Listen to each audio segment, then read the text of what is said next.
then the gospel. Listen to that. Read it for your soul again today. Read even the longer form about having ears to hear and eyes to see.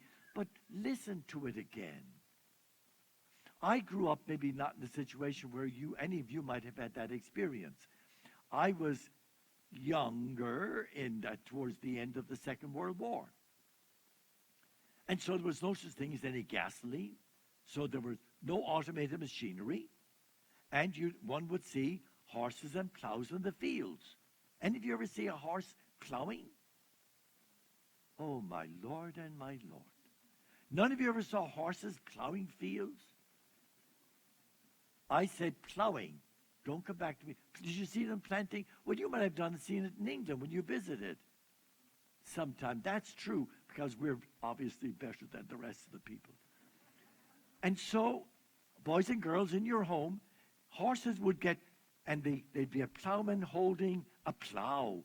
And he had the reins of the horses, and the horses then would break up the field. But after that, there was no such thing as something that would spread the seed. So the farmer would come out, and he'd have a bag, and that was the way it happened in the time of Jesus. And he'd have a bag, and he'd have the grain in it. He'd have wheat, he'd have barley, he'd have oats. And so he would take it, and then he would throw it into the broken earth. And it would fall there. And you see the birds. Birds were always following. But they'd kind of cover it up as quickly as they could with this kind of a raky thing. And then you watched. Some of it fell in the thorns by the side of the field. There was a place around the field called, boys and girls, they called it a headland. That's where they walked. That's where they carried the horses. But the rest of the field was plowed. But as you got in from that edge, there was kind of a little bit of not such good soil.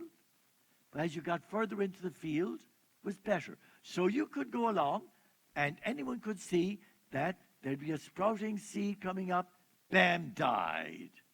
There's nothing there for it, because the ground was hard and it couldn't grow.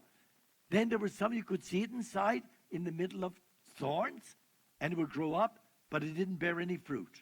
It wasn't harvested. Any seed that would come up, any grain, was dead.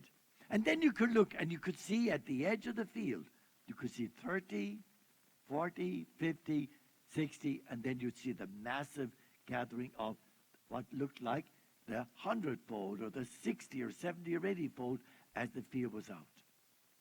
Now, that's the wonderful. The sower is always sowing the seed. Never stops. That's what I forget. Even though I just say, no. God's seed of love, of peace, of generosity, of mercy is flowing over me.